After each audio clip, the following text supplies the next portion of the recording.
Hunters of Reddit, what's your horror story? Mine was several years back. Got permission to hunt a couple fields in southwest VA. I quote fields because there were more hills and valleys than most of my other forest spots. Anyways, halfway through the day, I'm walking to a new spot and drop my rifle. Didn't land directly on the scope, so I figured it was no big deal. About an hour before dark, I'm laying prone with my dad about to take a shot on a doe 80 to 90 yards. Shouldn't be a problem, right? Well, I fire once, and she runs away up the opposing hill and turns back to look at me. I figured nerves just got the better of me and I missed, so I try again. This time she drops cold, so I give my rifle to my dad to take to the truck while I field dress it. I get to the deer and discover that it was still quite healthily alive. Second shot just went in and out of the windpipe and she dropped in shock. I then got the pleasure of holding her legs down from behind with mine while cutting the throat as she gurgled at me. I almost couldn't eat the meat. I guess that's my punishment for not leaving to realign my scope after the drop. So, what unfortunate things have happened to you, or also I guess, to your prey? PSA, I have since learned my lesson and don't shoot unless I know I'm lined up now. I was hunting with a friend, and we were in his barn overlooking the fields. I had the gun propped up against the wall, and it fell over. Didn't think much of it, which in hindsight is completely unacceptable. Anyway, doe comes out at 100 yards, and I take the shot. She drops immediately and I think all is good. Then she picks her head up and starts trying to crawl away on her front legs. I pick her back up in the scope and see a huge gaping hole across the top of her back. I had blown out her spine right behind the front shoulders. So, I line up and take a second shot, again huge mistake. I hit her spine directly behind where the first one hit, and now I've blown out a good 10 inches of spine on this poor doe. At this point I finally realize what a man I'm being, grab the .22 pistol and start walking out to her. She had crawled probably about 40 yards by the time I got to her and was flailing around miserably. I step on her neck to hold her down and put a .22 round at the base of her skull, pointing downward. Huge mistake. I missed everything, didn't hit brain, spine, jug, anything. At this point I'm bawling like a school kid, just trying to get her to die, so I roll her over and cut her throat. Except I didn't even do that right, and she continued to breathe through the hole I just cut in her throat. I'm a complete and total wreck now, and my friend takes the .22 from me and dispatches her with a brain shot. That poor deer suffered for way too long and in way too many ways for me to count. It was absolutely one of the worst experiences of my life, and I didn't take a shot at another deer for a few years because of it. I have since come to terms with what happened, but it still gives me the chills every time I think about it. Don't do what I did. Northern WI grouse hunting, sleeping, dog wakes me up whining by the door.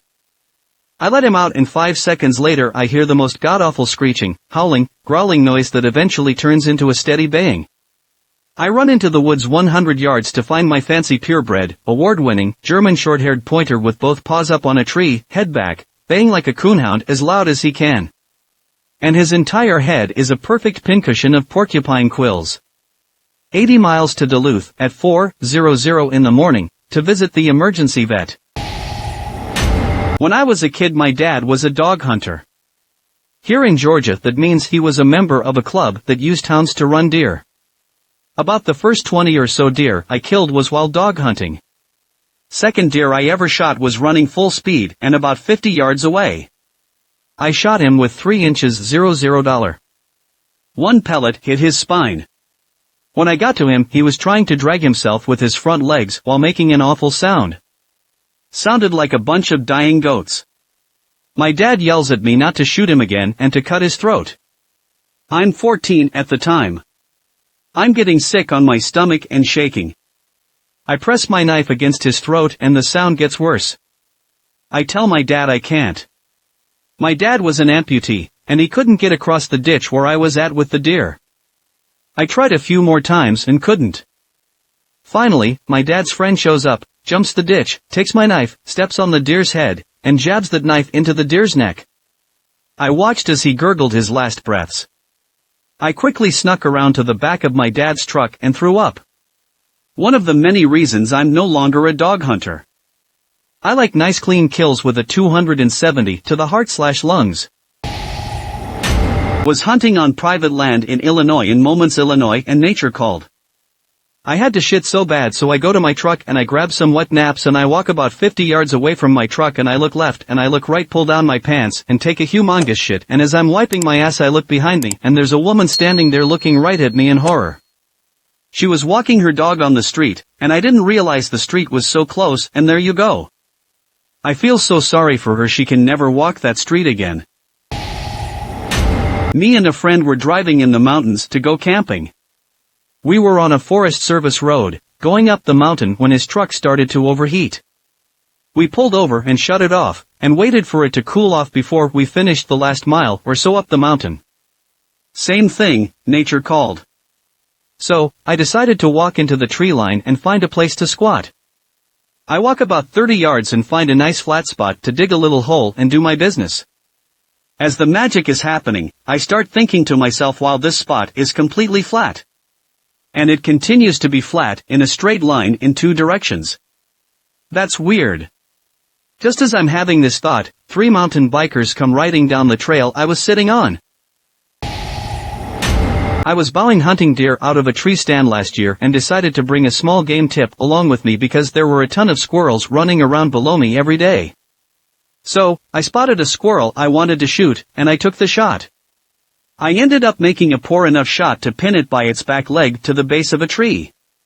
I knew this thing was still fully alive, so I had to get down from my tree stand and beat it with a stick until it died.